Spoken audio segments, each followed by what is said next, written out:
Hi everyone, I hope you're doing all great. Welcome to my channel and welcome to this quick video here. For some projects we need this here, a bias tape. And it's called bias tape because it's cut out of a fabric, but with a bias grain line, not a straight grain line. The result is a tape which is, although it's woven, a bit elastic. This means it adjusts very well also along curves, which could be very helpful for some styles. And with this bias tape, which is also pre-folded, you could finish edges. And of course you can buy this kind of tape in sew and supply shops. But to be honest, for some styles you need quite a lot of bias tape, and this can also cost quite a lot of money. So making your own bias tape is on the one hand very sustainable because you're using fabric rests, and on the other hand is saving you some money. For my jacket pattern Rebecca, we need also a bias tape.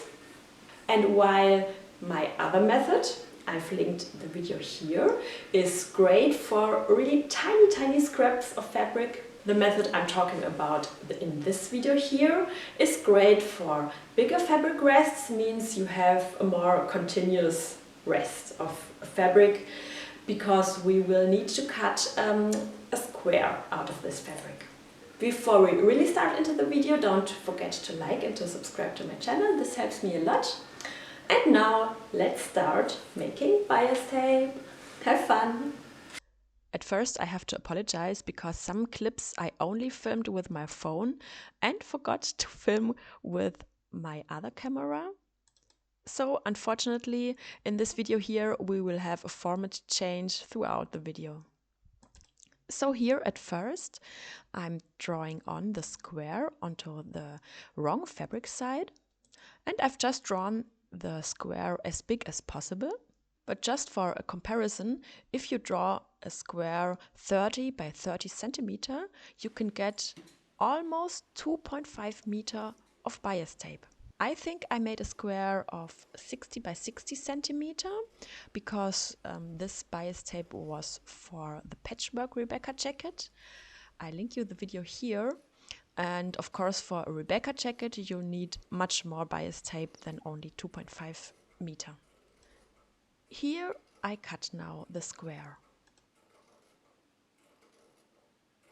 Then the square is diagonally folded in half, and please do this really very precisely because now it's cut along this folding line to have two triangles.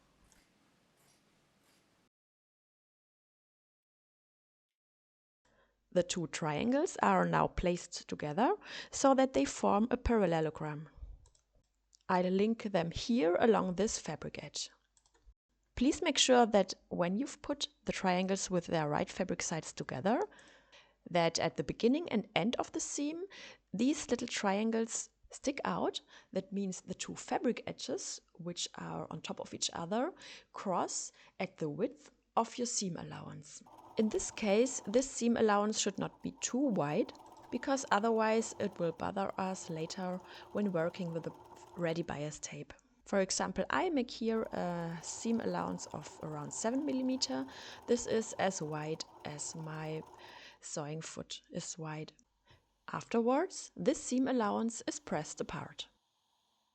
Now the cutting lines for the tape can be drawn on. Of course on the wrong fabric side, and I'm just using a regular pencil, as this won't be visible later anyways, and the lines with a sharpened pencil are more precise than any fabric marker or chalk could be. The lines are parallel to the long side of the parallelogram and have of course a distance of 4 cm because this is the width of the bias tape we'd like to have in the end. In this way I'm continuing until I've reached the upper edge of the parallelogram, and I think this depends of course of the dimensions of the square which we've cut, but in some cases it could be that there is a small leftover strip at the top of the parallelogram, but that's not bad at all. Next, the two shorter sides of the parallelogram are joined. Like this, the fabric edges are put together, not in a straight way, but slightly offset.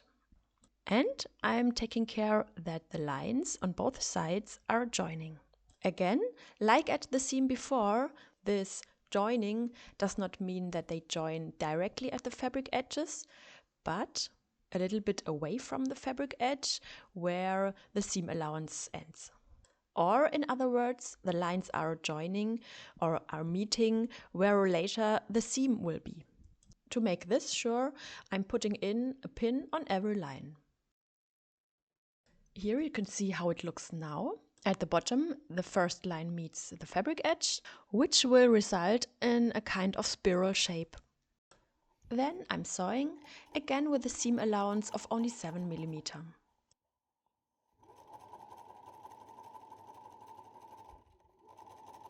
And again, afterwards, I'm pressing apart the seam allowance. Then the tape can finally be cut.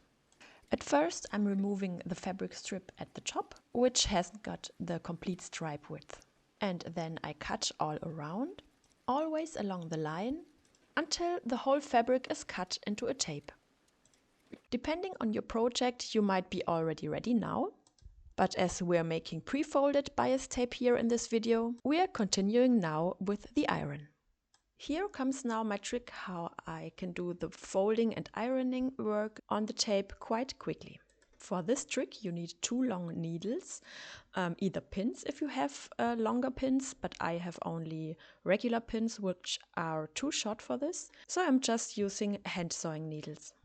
I'm putting 2 of them in my ironing board in a parallel distance of around 1 to 2 centimeter. And that a passage of exactly 2 cm is created. Then I fold and iron the tape with the right fabric side to the outside, to the half, but of course not the whole tape, just a few centimeters at the beginning. And then I fold the edges of the tape to this folded line in the center of the tape, both edges of the tape, and I'm ironing it like this. As already mentioned, only a few centimeters of the tape at the beginning have to be prepared like this. Then I'm threading the folded tape through the passage of the needles. All I have to do now is to continuously pull the tape through the passage and to iron it, so that the 2 edges of the tape are both folded and ironed to the center of the tape. Of course, this still takes some time, but still goes relatively quickly. So that's it, the bias tape is ready. I hope you've enjoyed the video and found it helpful, and perhaps you are in the mood now to make yourself a Rebecca jacket. I hope to see you very soon again to my next video. Take care until then. Bye!